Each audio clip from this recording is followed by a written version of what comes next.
कौन chief minister बनेगा नहीं बनेगा ये सवाल नहीं है बीजेपी में. We are Karyakarta. What responsibility will be getting or will be given, that is always decided by the parliamentary board. Our target is to make BJP government. That's all. That is our highest level of satisfaction. This week, we are going to shift our focus from West Bengal elections to Assam. Now, in Assam, it's interesting because unlike the last time round, where the BJP had actually announced Sonowal as a chief ministerial candidate, the party is mum this time round. That's because the Hemanta Biswa Sarma factor is increasingly becoming an important factor. I'm Pallavi Ghosh, and on One Take this week, I'm going to explain why Sarma can come to play an important role. When the whole election procedure began, it was thought that, it's going to be all BJP all the way. In the absence of Tarun Gogoi and the Congress not even bothering to put up a fight, where is the Congress was a question which was being asked. But suddenly, as it usually does, it started stepping up, it started fighting, and now the Congress seems to be having, thanks to a lot because of its alliances, a fighting chance. And that is where the interesting becomes the fight between Sonowal and Hemanta Biswa Sarma. Now the Congress, the more it does well, the more it starts increasing its tally, the lesser the chances of the BJP's sweeping majority becomes. And now I'm going to try and explain to you why Sarma factor may become an important factor, and which is why perhaps the BJP is still now refraining from announcing the CM candidate. Let's cut to the importance of Hemanta Biswa Sarma.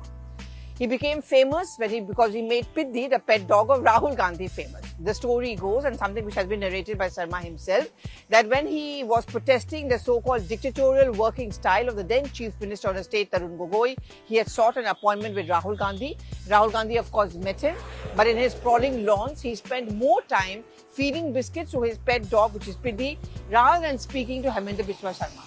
An angry Sarma came out.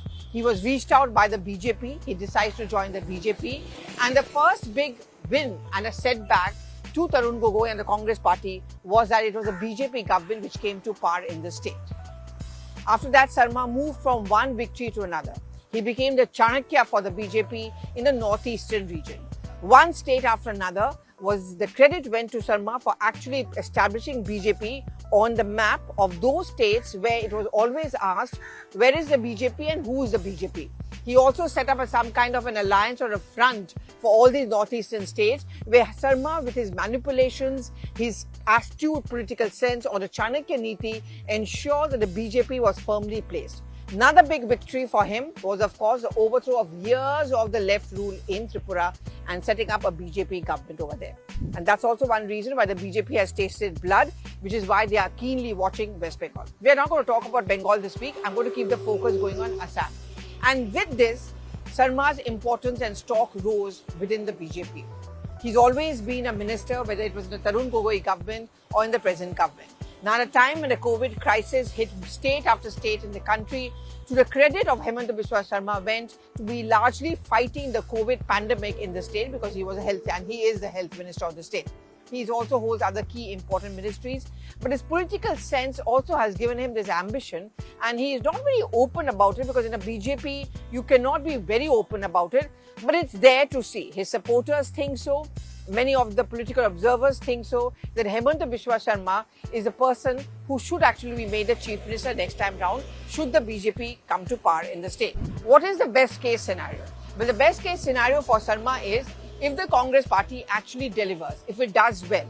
The aggression that you're seeing by the Congress party on the streets, if it actually translates into votes, it of course will eat into the BJP's votes as well. Plus the fact that the Congress has come up with an alliance with AIUDF. They are taking a strong stand as far as the CAA is concerned.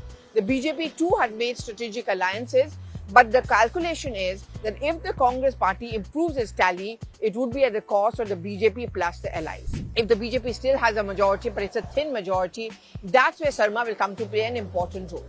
Unlike Sonowal, who's not seen as an astute or manipulator, Sarma has that connect. He is very good in his backroom negotiations and work, and therefore he can try and ensure that the numbers increase for the BJP so that they have a comfortable lead should they form the government in the state. Of course, all of this could come at a price, and the price is that he would certainly want to become the chief minister, a post he's always angled for. He never got it. First, because Tarun Gogoi would never give him that edge, and second, because the BJP chose Sonowal. That's one best case scenario. If the Congress party doesn't do too well and the BJP gets a huge majority, that could be a problem for Hemanta Biswa Sarma, because then he would not be able to negotiate or be able to kind of bulldoze or put pressure on the BJP top leadership that, I should be made the chief minister because I'm the only one who can keep the government together. Now, in that case, what happens? Will the BJP actually choose maybe not a Sonowal and not a Sarma, because the BJP is also aware of the fact that Hemanta Biswa Sarma does have his ambitions. And if you go by the track record, they would not want a chief minister who's so powerful and so in control of the state that he can actually dictate things to the central leadership. That's where Hemanta Biswa Sarma can lose out. So what does he do? He gets miffed, he sulks, he remains as a minister, or will there be a possibility that he could actually join hands with his opponents, in this case the Congress party, and ensure that the Congress forms a government? Highly unlikely. In fact, anyone who criticizes Rahul Gandhi the way he has is unlikely to find any favors. And I doubt if the Congress top leadership, including Rahul Gandhi, would actually want to reach out to Hemanta Biswa Sarma. But in politics, many unknown things have been seen to happen. I mean, who, for example, would have thought that the Shiv Sena would have an alliance with the Congress party and the NCP as far as Maharashtra goes? So in politics, I would not rule out anything. Now I'm looking through the social media timeline, because this is the response I've been asking for most of you, that what could happen in Assam. And they pretty much seem to be saying the same thing what I am saying. That in case of a thin majority, or where the BJP would need to get MLAs from the opposition camp, Hemanta Biswa Sarma actually is a person who can deliver, and therefore the price to be paid for him to ensure that there is a steady government is that he is actually made a chief minister, which means his long-time dream would come true. So therefore Hemanta Biswa Sarma, left to himself, would interestingly want the Congress party to do well, and second, of course, he would want that the BJP doesn't do too well, so that the need for Hemanta Biswa Sarma remains. I don't think he's going to be any longer satisfied with just being another minister as far as the Assam government goes. He's also seen as someone who's extremely aggressive, who is, very forthcoming, aggressive on the ground, and doesn't mince his words. For the BJP, the charm of Hemanta Biswa Sarma repeatedly taking on Rahul Gandhi has waned a bit. As I said, I don't think the BJP would be too happy with Hemanta Biswa Sarma, for example, becoming a chief minister or calling the shots. They would not want such a powerful chief minister in any state for that matter. They would always want the power center to remain with the central leadership. In that sense, I would say there's a lot of similarity between the BJP and the Congress party. But in the present Congress, we are seeing that the chief ministers are certainly dictating the shots and they're becoming extremely powerful. So Assam is one key state to watch out for, a smaller state, which is perhaps not grabbing that much of attention, but a state nonetheless, which will be very, very interesting, because it will be interesting to see where Hemanta Biswa Sarma remains. If he doesn't become the CM, will he still remain quiet? Can he create trouble for the BJP in the Northeast? Watch this space. Do give in your reactions on Crux, on One Take, and our social media timeline.